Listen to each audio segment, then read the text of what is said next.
Tu galères avec tes dessins, tu veux passer de ça à ça.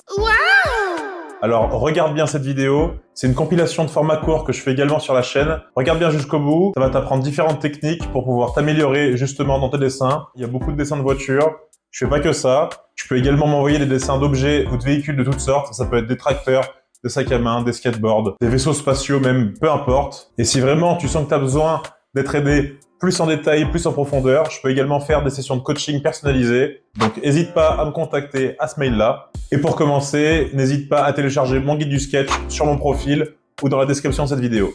C'est gratuit. Pour me présenter rapidement, moi c'est Alexandre, je suis designer industriel, je pratique le design depuis plus de 10 ans et donc pour t'aider à apprendre la discipline et pour dessiner, je suis là. Donc n'hésite pas à me contacter ou à dire en commentaire quelles sont tes difficultés, ce que tu voudrais apprendre et également ce que tu voudrais voir sur la chaîne. N'hésitez pas également à me dire en commentaire si vous voulez que je fasse ce genre de vidéo en format long, en vidéo sur la chaîne, pour prendre un petit peu plus le temps et pour rentrer un petit peu plus en détail dans les corrections des dessins. Sur ce, on perd pas plus de temps, je corrige vos dessins, c'est parti. Merci à cet abonné qui m'a envoyé son dessin par mail et qui veut que je le corrige. On est parti. Tout d'abord, je vois que tu as vu ma vidéo sur les ellipses, je vois que tu t'es concentré dessus, donc ça fait plaisir. Ensuite, ce que je te conseille, au-delà de lancer ton trait sur les ellipses, essaye de comprendre comment elles fonctionnent et imagine les autres trous en transparence. Il faut toujours essayer de mettre les axes des ellipses. Pour être en accord avec ta perspective, essaye de te projeter un point de fuite, voilà, par exemple par là-bas. Pour comprendre tes volumes, il faut que tu apprennes à faire des lignes de marquage, voilà, donc là je te l'ai fait par exemple. Tu peux aussi essayer de mettre une ombre au sol et de définir ton sol, ça t'aidera à comprendre la voiture en volume. Ensuite, il te reste plus qu'à assurer ton ombre et assurer les vitres, ça t'aidera aussi un petit peu à faire ressortir ta carrosserie. Donc merci à toi Paolo, on se retrouve en privé pour plus d'explications sur ton dessin. Je corrige vos dessins, épisode 2.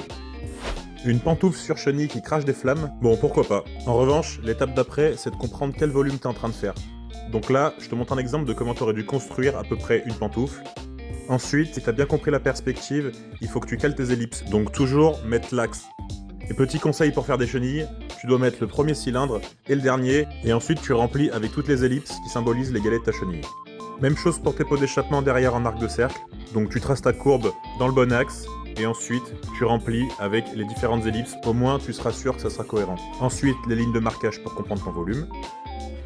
Et une fois que tu as compris comment on fait, tu recommences, et ensuite tu peux t'amuser à poser tes lignes, à poser tes ombres, et voilà. Et après t'es libre de faire absolument n'importe quoi sur ton sketch. Si toi aussi tu vas apprendre comment on sketch, je te mets le guide du sketch que j'ai fait, c'est gratuit, c'est sur mon profil, ou en description de cette vidéo. Tu seras peut-être le prochain avec lequel je corrige vos dessins, épisode 3. Merci à Laura qui a téléchargé mon guide du sketch et qui a pas eu peur de venir parler par mail. Pour la peine, on va en corriger 3 pour le prix d'un. Beaucoup d'entre vous veulent directement faire des rendus, mais oublient de construire la base du sketch. Par exemple, ici, les tangentes sont pas bonnes. C'est dommage parce que la colo est bonne et malheureusement, le rendu fait un tout petit peu bancal.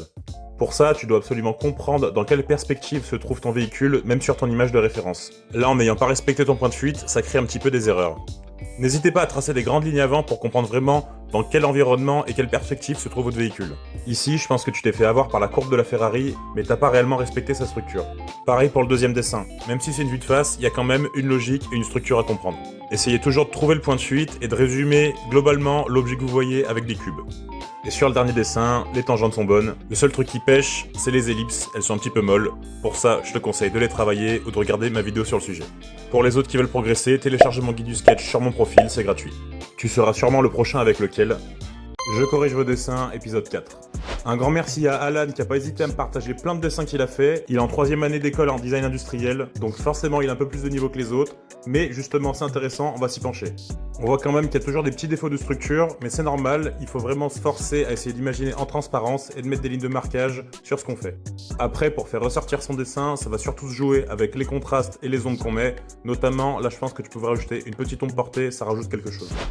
Pareil pour celui-là, attention, on voit que tes ellipses sont molles parce que tu les as pas tracées comme il se doit. Donc l'axe c'était bien, à la verticale, maintenant faut faire le reste, en structure, et après comme je t'ai dit avant, les ombres, si tu sais faire, avec des hachures ou pleines. Pour ta voiture, la pose de marqueur est vraiment pas mal, le seul truc c'est d'être cohérent sur le reflet. Comme tu peux le voir là, c'est mieux de faire comme ça parce que le reflet que tu avais fait derrière la vitre, il aurait fallu indiquer un autre élément pour que ça soit cohérent entre ton environnement et le reflet sur ta voiture. À part ça, c'est vraiment pas mal. Ayant fait un parcours similaire au tien, pour ce genre d'école en 3e année, c'est correct comme niveau. Et si toi qui regardes cette vidéo, tu veux aussi progresser en dessin, télécharge mon guide du sketch sur mon profil, c'est complètement gratuit. Tu seras peut-être le prochain avec lequel je corrige vos dessins, épisode 5. Merci à Hugo qui m'a envoyé un message sur Instagram et qui a pas eu peur que je le corrige. Je te conseille de télécharger quand même mon guide du sketch parce que dedans j'explique justement qu'il faut lancer ses lignes. Comme tu peux le voir, ça rajoute vraiment l'intention que tu veux et ça déduit vraiment les lignes de force sur ton véhicule. Deuxièmement, ce qui est important à comprendre, je vois beaucoup de vues de simple profil ou de face, c'est que même sur des vues qui peuvent être simples, il faut comprendre la profondeur. Pour ça, il faut absolument se forcer à essayer de comprendre les reflets qu'on peut avoir, la lumière et les ombres pour vraiment faire ressortir en volume sa vue. L'importance de lancer ces lignes, c'est justement d'éviter les trémots un peu comme ça. Par contre, je te félicite, t'as vraiment choisi tes couleurs, on voit qu'il y a eu un effort fait dessus, et ça, à 16 ans, c'est remarquable. Ensuite, pour t'entraîner, ce que tu peux faire, je sais que t'as le même téléphone que moi et que t'as Sketchbook, tu peux justement t'entraîner à mettre des reflets sur cette application, exactement comme je le fais là. Ça t'aidera un petit peu à comprendre ce que tu fais, et ça te permettra déjà de passer au step suivant, qui est le digital painting. Sans comprendre spécialement les calques, etc., j'ai testé, tu vois, on peut arriver à un niveau sympa. Et si toi qui regardes cette vidéo, tu veux aussi progresser en dessin, télécharge mon guide du sketch sur mon profil, c'est complètement gratuit.